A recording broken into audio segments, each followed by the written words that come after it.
Me pregunto cuánto dura un LP, como le decíamos nosotros cuando éramos jóvenes. Eso no lo sé, pero quien está con nosotros me va a ayudar. Pero no solo a ese detalle menor, sino en esta hora que tenemos a saber muchas cosas de algo que nos interesa mucho, como por ejemplo el origen del rock nacional. Muy bienvenido Miguel Grinberg, pero no puedo menos que frenarme cuando digo rock nacional. ¿Cuándo empezó esa denominación? Estamos hablando del rock en español, de los argentinos, Ajá. que en muchos casos trascendió las fronteras de Argentina, pero justo dije rock nacional y algo me frenó un poquito. ¿Es correcta la denominación? Yo soy de los que se resisten a usar esa A mí me pasa un poco eso, denominación pero quiero tener argumentos. porque me hace recordar el proceso de reorganización nacional que tuvo mucho que ver en la parte oscura de la luna que apagó fugazmente al rock. Prefiero que sea rock argentino, de la misma manera que se habla de fútbol argentino. Uno no habla de fútbol nacional, ¿por qué va a hablar de rock nacional? Porque cuando salimos al exterior, decís rock nacional, ¿nacional de dónde? Exacto. Es como perder la identidad. Es discutible, pero yo me agarro más a la denominación rock argentino. Incluso cuando esa denominación contenga una palabra en inglés, ¿no? Porque rock... Bueno, hay muchas palabras que contienen denominación en inglés, por ejemplo, fútbol, básquetbol, taxi. Es decir, si vamos un poco a la vida cotidiana, tenemos muchas denominaciones que vienen del inglés. Es verdad. Así como vienen del italiano, pero no importa. No importa. Nosotros somos cosmopolitas. Rock argentino. El rock argentino emerge entre 1965 y 1966 y se toma como referencia la llegada a Buenos Aires de un grupo de Rosario llamado Los Gatos Salvajes para actuar en un programa de televisión llamado La Escala Musical. Lito Nebbia en la época tenía 15, 16 años, era la primera voz de Los Gatos Salvajes y venía a irrumpir en un panorama dominado por la música joven comercial, que tenía otro cariz, que se parecía más a la música anglosajona, eran jóvenes alegres y bailarines, mientras que el rock en sus primeras etapas acá en la Argentina tenía una connotación de música de protesta y no se llamaba rock.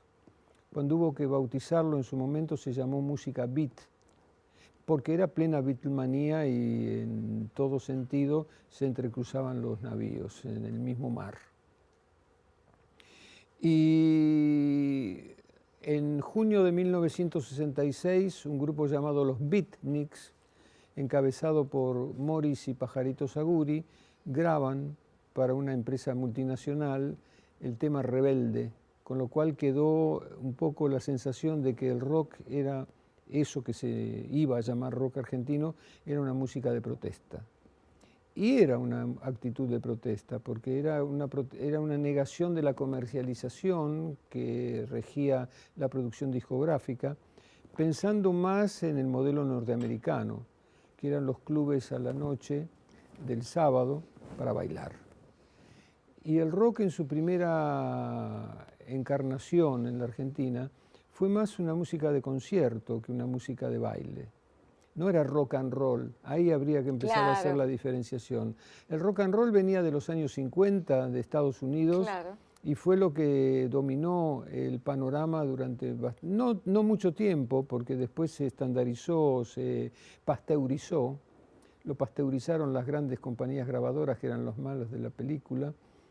Y con la primera ola y la cueva de la avenida Pueyrredón empezaron a surgir los primeros arquetipos, que poco a poco fueron haciéndose lugar en la realidad, pero no reproduciendo, como hicieron los mexicanos, los grandes éxitos norteamericanos e ingleses. Tengamos en cuenta que era la época de la Beatlemanía, que contribuyó a darle legitimidad a grupos de 3 o 4 tipos que venían a hacer una música que no era ni tango ni folclore. Y así nació. En todos los barrios había una banda.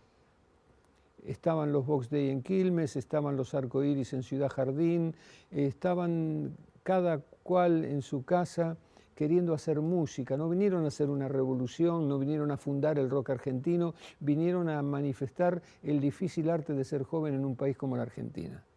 Estaba pensando eso, la próxima pregunta era si acaso serían conscientes del movimiento al que iban a pertenecer, y seguramente no, estaban tocando en el garage de su casa, En el cada uno garage en o un en el barrio. comedor de mamá o en el living de papá. El baterista nunca bienvenido por los vecinos. En general los vecinos no eran muy felices, pero de a poco se fueron dando a conocer. Vos nombraste la cueva, ¿dónde quedaba geográficamente la cueva? No existe el edificio, era Avenida Pueyrredón 1723, cerca del Hospital Alemán. Después estuvo La Perla, que sí existe. La Perla sí estaba en la época, era una pizzería no tan pituca como ahora, pero ha sido revitalizada y tiene ahora un subtítulo que dice Cuna del Rock, porque después de que cerraba la cueva se iban todos los cueveros a la Perla del Once.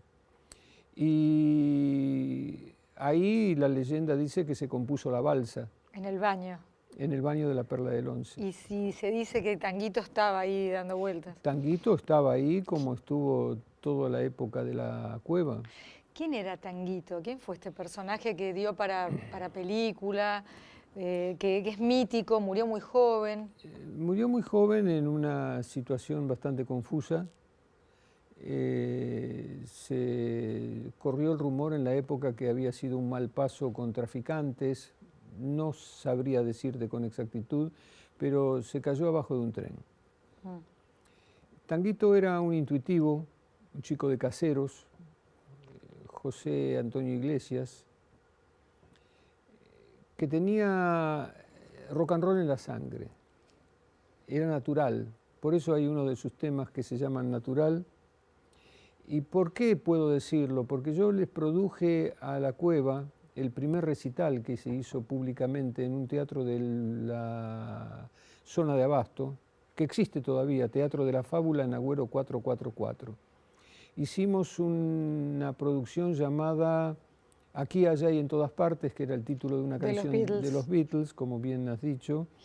Y convocamos a Morris, que ya era solista, se había disuelto los Beatniks. El papá de Antonio Viravent, por si nos está viendo gente muy joven que a lo mejor ubica muy bien a Antonio Viravent y no sabe que es el hijo de Morris, el autor, entre otros, de El Oso, qué canción. Autor del Oso, pero el abuelo se llamaba Mauricio Viravent como su hijo, era profesor de economía que daba clases en su casa en pijama, y yo fui a tomar clases con el papá de Morris porque era un tipo bastante rebelde también, y tenía un logotipo en los sobres que mandaba, existía el correo en la época, la comunicación postal. Existían las y el estandarte del viejo Viravent, papá de Morris y abuelo de Antonio, era Otros están peor. Era un banderín con la leyenda Otros están peor. No olvides nunca. Quiere decir que ya el viejo abuelo era medio contracultural. Qué bárbaro. Y dar clases de economía en su casa, que tenía un aula y en pijama, era fuera de serie. Completamente. La cuestión es que estaban Morris, estaba Javier Martínez, estaba Tanguito y estaba un grupo trucho de Beatlemanía que se llamaba Los Seasons, que cantaban en un inglés inventado, pero tenían flequillos, y eran Carlos Mellino y un bajista de 15 años que se llamaba Alejandro Medina. ¡Qué divino! Y después otra gente, una chica que estrenó los temas de Facundo Cabral, que todavía era el Indio Gasparino y cantaba Twist, porque recordemos que el precedente de ese rock o futuro rock argentino era el twist. Claro. También en Sadaik, cuando tenían que registrar los temas, usaban otra palabra y le ponían shake, pero cayó en desuso rápidamente. Porque después estuvieron los Shakers también. Shake por los Shakers, que vinieron de Montevideo. ¡Qué bárbaro! Y así hicimos 3 recitales en la Fábula, donde los periodistas no vinieron, salvo Edmundo Eichelbaum, que era un crítico teatral importante y crítico generalmente de cultura, que nos trató paternalmente, y Bonnie Tucker, la periodista del Buenos Aires Herald, que nos hizo una nota espectacular de una página No podían creer. ponderándonos. Qué lindo. Porque teníamos un argentino que había venido de Estados Unidos que firmaba Bob Vincent y hacía los temas de Bob Dylan. Hasta yo cantaba en ese recital. Canciones de folk norteamericano. Y eso fue en diciembre del 66. No fue ni antes ni después. Y queda como un antecedente, porque nuestro público en general eran la gente de la cueva. ¿Cuánta gente cabía en la cueva? En la cueva Más o menos. Era un boliche nauseabundo que podía, era sucio, era antiguo. Un antro. Era un pequeño subsuelo en un edificio, un aguantadero, que podían entrar 50, 60 personas. Parecía un colectivo 60 a la hora de Rush. Qué genial. Y venía de la época del jazz. Pero insisto siempre en algo que me parece fundamental. Nadie en esa situación dijo vamos a inventar algo que se va a llamar rock argentino. Vamos a expresarnos como sentimos que tenemos que expresarnos. Por supuesto que estaban los íconos internacionales. Ya se conocía el folk de Bob Dylan, de Joan Baez, se conocía la música de Donovan de Gran Bretaña. Empezaban a aparecer el rock con mayúscula. Porque ¿en qué año fue Woodstock, por ejemplo? Woodstock fue en el 69. El Mayo francés fue en el 68. La década de los años 60 fue la década contracultural y Buenos Aires era un hervidero. Con el Ditela. Estaba el Ditela, estaba la cueva. Estaba el moderno bar de la calle Maipú donde paraban los pintores. Estaba el cine Lorraine con el cine arte. Y estaba todo el cinturón de bares, pizzerías y cafés en la avenida Corrientes entre Callao y el Obelisco, con un movimiento de revistas literarias de las cuales yo tenía una mía que se llamaba Eco Contemporáneo, donde traducíamos a la generación beat de Estados Unidos y donde se daban las vanguardias de otras partes y se difundía el surrealismo y los rebeldes de la década anterior, y poco a poco se fue configurando una cultura alternativa, que tampoco se llamaba alternativa en la época, no tenía nombre, hasta que llegó la hora del primer ciclo. El primer ciclo fue Almendra, Manal y los Gatos, hasta el año 70, que se disolvieron. Del 70 al 75 fue el segundo ciclo, dominado por Sui Generis. Y del 75 en adelante no lo paró nadie y ahí empezó a hablarse de rock con mayúscula y después de rock argentino. Y en el 82, por la Guerra de las Malvinas, se apaga la música en inglés y empezamos a escuchar música en español. Bueno, eso para mí fue una sorpresa. Yo en la época trabajaba en los 80 para Naciones Unidas en el ámbito de la ecología. Que ahora tengo muchas ganas de hablar de eso. Sí. Estaba volviendo de un congreso en Bangkok, en Tailandia. Tomo el ómnibus de servicio de Seiza a Buenos Aires y siento que algo raro está sucediendo. Venía con la radio puesta, era durante la Guerra de Malvinas ya, y estaban pasando Aquelarre y Papos Blues. Y yo digo, ¿qué pasó? Le pregunto al chofer, ¿qué pasó? Está prohibida la música cantada en inglés. Y eso, como bien has recordado, en el 82 trazó una línea divisoria, aunque todavía hay gente que fue connivencia con la Junta Militar, cosa que no fue. Fue en solidaridad con los chicos que estaban peleando la guerra. Exactamente. Bien titulado Los chicos de la guerra en una película y en una obra literaria. Y a partir de ahí, esto es historia. Todo lo que me estás contando es historia. Todo lo que me estás contando cronológicamente y con el recuerdo que tenés vívido de cada cosa. Por ejemplo, ¿la Galería del Este es de los 70 o en los 60 ya existía? No, la Galería del Este estaba muy ligada al Instituto Di Tella. El Instituto Di Tella tenía una librería. Mi revista Eco Contemporáneo salió hasta el 1969 y en el 70 empecé a hacer otra revista que se llamaba Contracultura, con un Antonio Das Mortes, que era un tipo que estaba con una escopeta en la tapa, que salía con la misma foto, pero siempre con distintos colores. Era una película de Glauber Rocha, el director brasileño también. Muy Warhol lo que me estás contando. Muy Andy Warhol, eso de lo mismo con distinto color. Eso sí, salieron 6 números y cada tapa era la misma, pero en otro color. Y teníamos en gran medida la suerte que las compañías discográficas argentinas aceptaron difundir la música que las multinacionales habían rechazado. Eso lo cuenta Jorge Álvarez en sus memorias, porque él iba a ver a los directores de CBS y de RCA y decían eso no puede andar.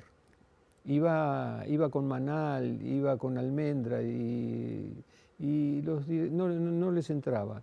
Yo en la época produje los demos de un grupo de La Plata, muy pionero también, llamado La Cofradía de la Flor Solar, y le llevé a Jorge Álvarez los demos y él también se lo rebotaron hasta que finalmente salió en el sello de Microfón.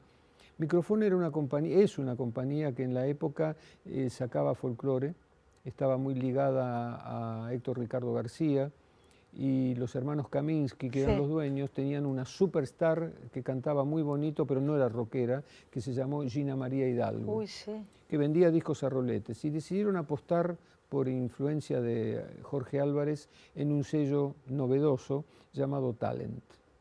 Lo mismo hicieron Billy Bond, que era un cantante pop, pero que prosperó más como productor rockero, y otro productor de rock que se llamó Oscar López, que tenía su subsidiaria en el sello en la compañía Music Hall, que tenía una subsidiaria que se llamaba Sazam Records. Eso venía de las historietas, lo de Sazam.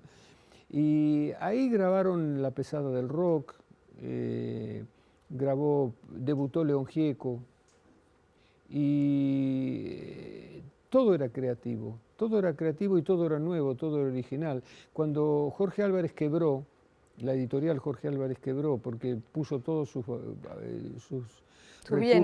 recursos en el sello Mandioca, que económicamente no prosperó, pero que ideológica y musicalmente dejó una marca para es siempre. una marca para siempre.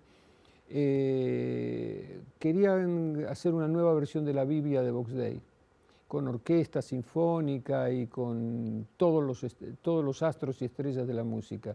Y lo reclutaron a un disc-jockey de moda en la época, Manuel Rodríguez Luque, que tenía una marca llamada Música en el Aire y un sello que se llamaba Disc Jockey, porque era disc jockey, otra expresión inglesa. Sí, y que después vienen ahora los DJs, que es otra cosa, es eso de remixar música. Que Papo en vida, cuando escuchó que un DJ de los de ahora dijo, porque toco no sé dónde, se enojó muchísimo, dijo, eso no es tocar.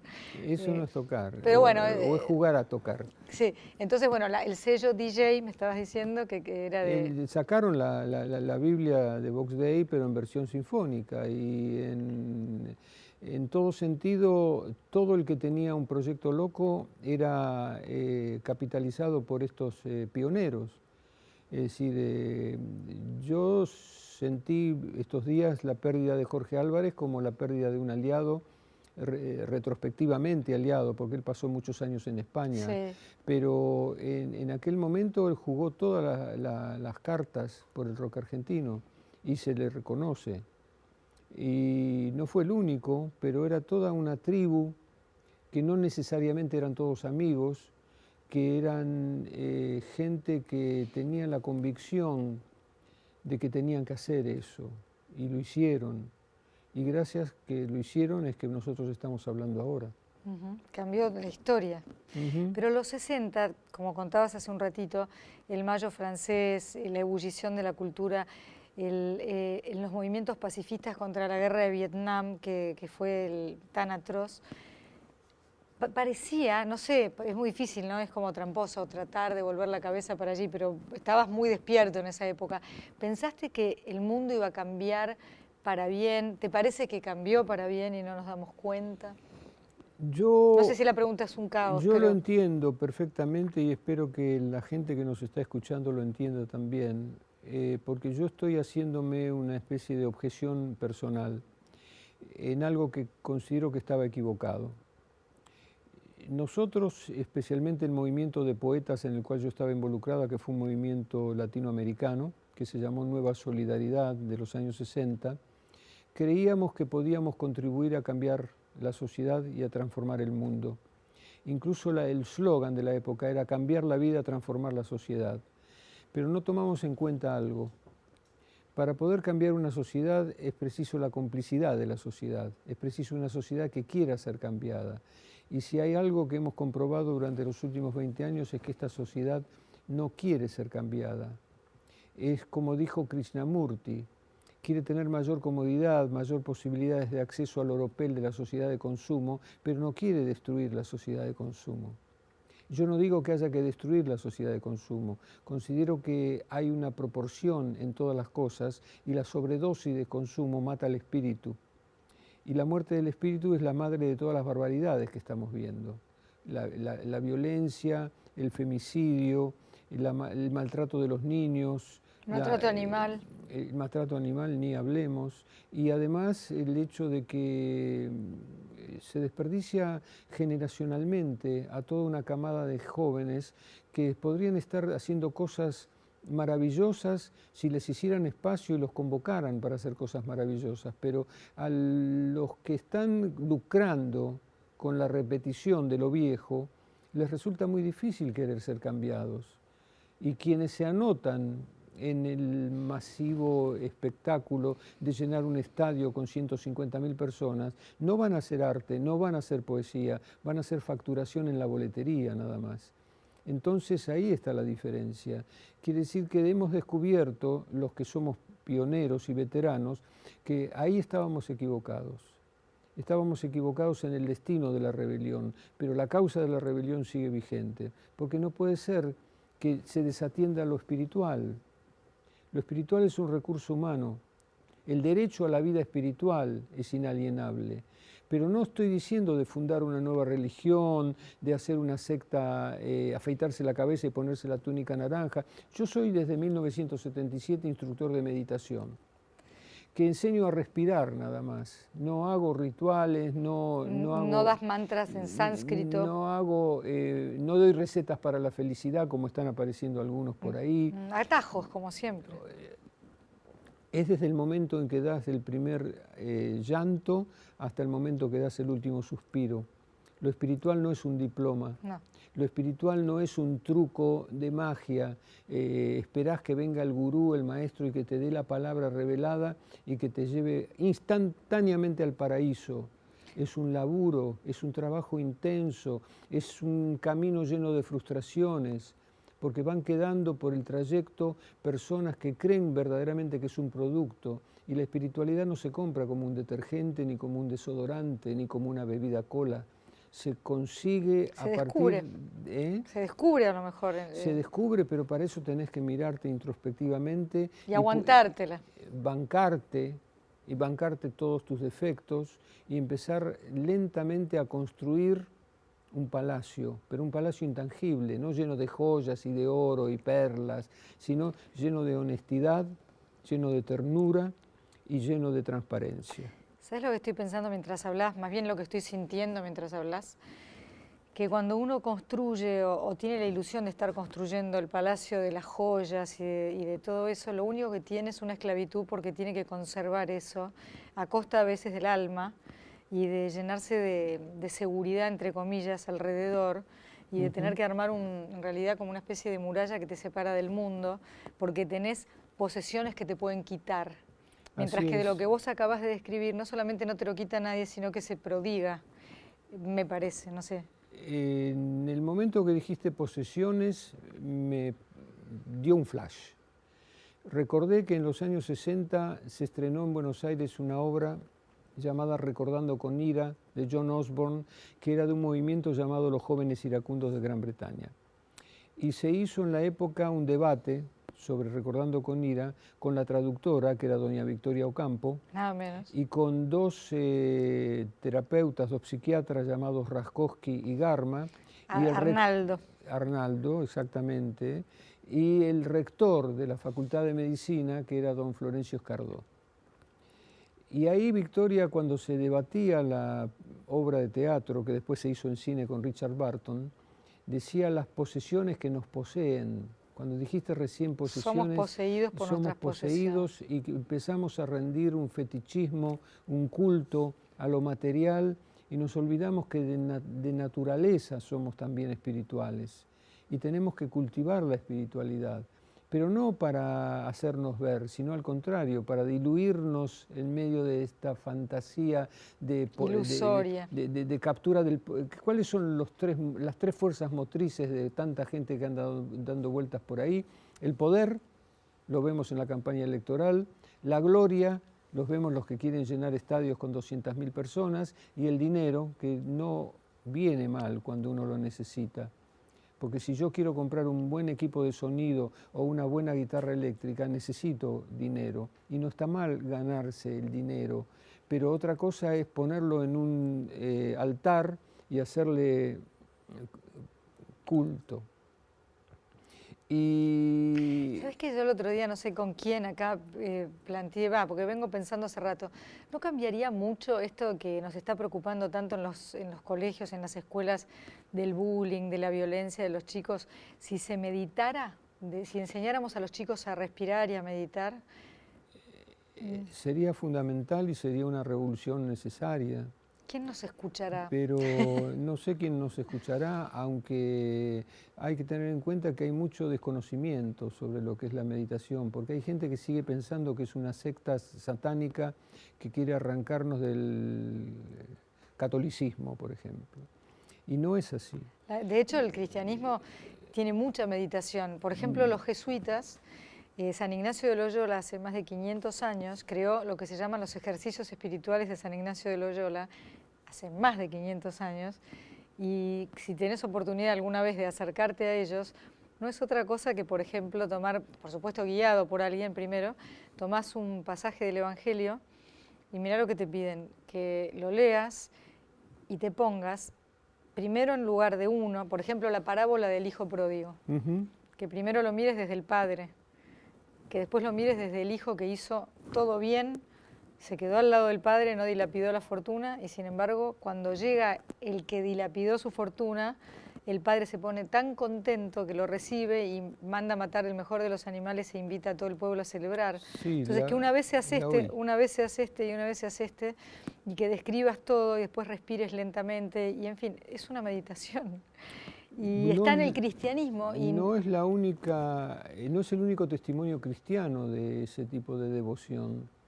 Dentro de la orden benedictina hay falleció ya y tiene un seguidor, hubo un sacerdote llamado John Main, benedictino, y el seguidor se llama Lawrence Freeman, que es canadiense, que practican la meditación cristiana y con mantra. Kyrie eleison, repitiendo, por ejemplo, Kyrie eleison, puedes meditar. En realidad, Sí. explicarle a la gente que no sepa qué es un mantra, porque en definitiva no es algo tan difícil. No, el mantra viene del hinduismo, es una sílaba, incluso hay un libro de Alan Watts que se llama Om, la sílaba sagrada. Es una sílaba ritual que te da el maestro para la meditación y para centrar la mente en el sentido de no ser tomado por los pensamientos, porque cuando uno empieza a meditar por primera vez le vienen todas las películas, todos los recuerdos, Lo que tengo que hacer. todo lo que va a hacer después de la meditación. Claro, tengo que ir a apagarle la luz. Sí, hacer la cola del Rapipago y todo ese tipo de cosas. No, el mantra no tiene poder en sí, sino que es un objeto de concentración. Pero hablando de cristianismo, yo tuve el privilegio y la fortuna de tratar personalmente a un santo del siglo XX, que fue el monje trapense norteamericano Thomas Merton, con quien hice un retiro espiritual en la abadía de Getsemaní en Kentucky cuando yo vivía en Estados Unidos, con quien tuve una larga correspondencia amistosa, que aceptó presidir honorariamente el movimiento de poetas de las Américas que yo había fundado y que es una de las dos personas que ha influenciado en mi naturaleza. Y al punto tal de que me he convertido en uno de sus principales traductores, difundiendo su obra. En estos días está apareciendo un libro de su correspondencia interreligiosa con otros credos, que es también una asignatura pendiente de la Iglesia Católica, la interreligiosidad. Que nuestro Papa habla mucho de y eso. que se llama Signos de Paz. Y la influencia de Merton en mi vida y los días que pasé en la abadía me marcaron un camino. Y yo he seguido todos estos años ese camino y me doy cuenta de que he tenido un privilegio o una bendición en función de conocer y tratar personalmente. Y te voy a contar una anécdota para que veas qué tipo de monje era. En la época estaba muy de moda la Revolución Cubana y los centroamericanos, los venezolanos, todos eran muy castristas. Y con esto de que el padre Merton firmara con fe en Cristo y con todo ese tipo de cosas, o padre Thomas, o padre, en verdad en la orden trapense se llamaba Luis, él firmara padre Luis, a los muchachos de la guerrilla les caía muy mal y desconfiaban enormemente. Y un día le comenté al padre Luis que había esa resistencia en los poetas y desde ese día él empezó a firmar el tío Luis, en el sentido de adaptarse. Y cuando él usaba la palabra Cristo, que le molestaba a los otros, él quería ser escuchado y para que ser escuchado eliminaba las disonancias, entonces reemplazaba a Cristo por espíritu de vida. Qué lindo. Y eso me lleva a Luis Alberto Spinetta. Ay, tenía unas ganas de nombrártelo. Yo porque te me parece vi venir. lo más espiritual que... Te vi venir. ¿Por qué? Porque estamos conectados. Mira, mi libro se llama Spinetta, una vida hermosa, por una frase de la entrevista que yo le hice para otro libro mío llamado Cómo vino la mano, en 1976, que él termina, una de las últimas cosas que termina diciendo en la larga entrevista, que dice, crear cosas hermosas requiere vivir antes una vida hermosa. Y a nosotros todos nos consta que él eludió las tentaciones de la farándula, dos cosas muy fundamentales, muy íntimas. Eludió, salvo un pequeño episodio con una señorita muy hermosa, él eludió las tentaciones de la farándula. Él no salía en... él iba a cantar con Badía y compañía, pero ahí está Luis Alberto. Pero no iba a los programas chantas. No. Y la otra cosa que hizo fue proteger de la farándula a su familia. Para mí Dante, que estamos tratando de hacer que nos venga a visitar, es un chico maravilloso, además de todos sus hijos. Conozco superficialmente a casi toda la familia, superficialmente, pero en los pequeños gestos uno ve a las personas. Y yo vi a Dante en un hospital de niños un día al año que hay que ir a llevar juguetes, pero también muchos van a sacarse una foto y poner las manos. Bueno, yo lo vi y él no vio que yo lo veía, visitando a un chiquito muy enfermo y no había ninguna cámara. Y él llevó sus muñequitos de Star Wars, los suyos, y le dijo, toma, campeón, son para vos. Y me emocionó. Yo sé por un periodista que un día fue a tocarle el timbre para hacerle una nota o para sacarse una foto, y él salió a la puerta de la casa, esto me lo cuenta el periodista, y les dijo, vean, yo estoy en este momento ocupado con mi familia celebrando un cumpleaños, no los voy a hacer pasar y no me voy a quedar acá con ustedes, llámenme otro día cuando esté desocupado y hacemos lo que quieran, pero ahora no. Disculpen, gracias, cerró la puerta y siguió con su vida familiar. Eso de la familia como baluarte inexpugnable es otra virtud que tuvo el flaco. Y cuida bien al niño, dale tibia leche de tu cuerpo. Esa ternura natural, Bueno, ese ser de verdad, porque y uno eso sabe es lo que es yo verdad. he tratado de recuperar en el libro. No es una biografía, no es un anecdotario, ni es un torneo de grandes premios grandes. Es simplemente, basándome en la poesía de él, una reconstrucción de las experiencias que tuve en la época, con mi proximidad de los tiempos de Pescado Rabioso, porque fui productor de Artaud en el Teatro Astral, por amistad personal, porque en ese momento él estaba muy enojado con los productores, con los intermediarios, con los representantes, con los dueños de los teatros, y él quería presentar en otro contexto Artaud y quería divulgar su manifiesto, que era rock, música dura, la suicidada por la sociedad, donde defiende el rock como un espíritu de vida y denuncia a todos los chantas que hay en el negocio. Y ese fue el programa que repartimos en el Astral, y al mismo tiempo yo lo recupero comentándolo en el libro porque todavía hay gente que no sabe que existe ese manifiesto. Y espero que alguna vez tengamos acceso a la obra inédita de Luis Alberto. Luis Alberto también como artista plástico creaba mandalas geométricos en su computadora, que algunos de esos son imágenes maravillosas, inauditas, insólitas, espirituales.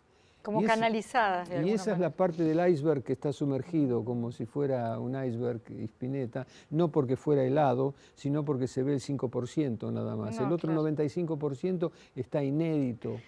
Y Está para descubrir. eso algún día va a salir a la luz y se va a descubrir.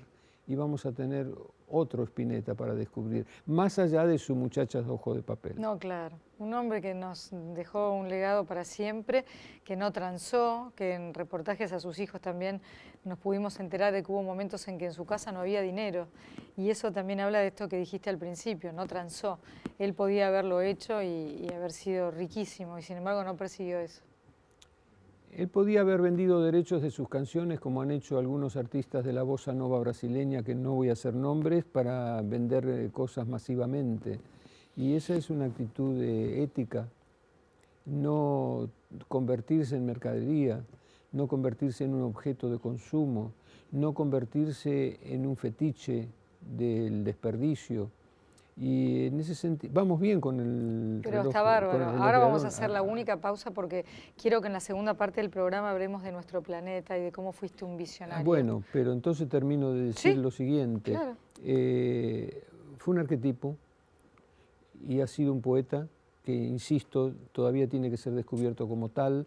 Hay un libro de él que se llama Guitarra Negra, al cual yo he acudido muy respetuosamente para recolocarlo en el contexto contemporáneo y en relación a los desafíos que enfrentamos. Si bien él no está físicamente con nosotros, está espiritualmente con nosotros. Qué lindo saber que está acá ahora. Y es precisamente esa energía la que nos tiene que motivar a dar vuelta a la página. Y así como te decía más temprano que me equivoqué cuando pensé que se podía cambiar la sociedad, se puede fecundar a los que vienen. Y eso era lo que decía Jorge Álvarez. Dice, los milicos me quemaron la libertad de hacer una editorial libre, pero yo hice algo más positivo. Les robé a sus hijos y los hice rockeros. Qué bueno. Y anda un poco por ahí la cosa. Qué bueno, qué bueno. Única pausa que tenemos que hacer y ya nos volvemos a encontrar acá con Miguel Grinberg, una alhaja. Hasta luego.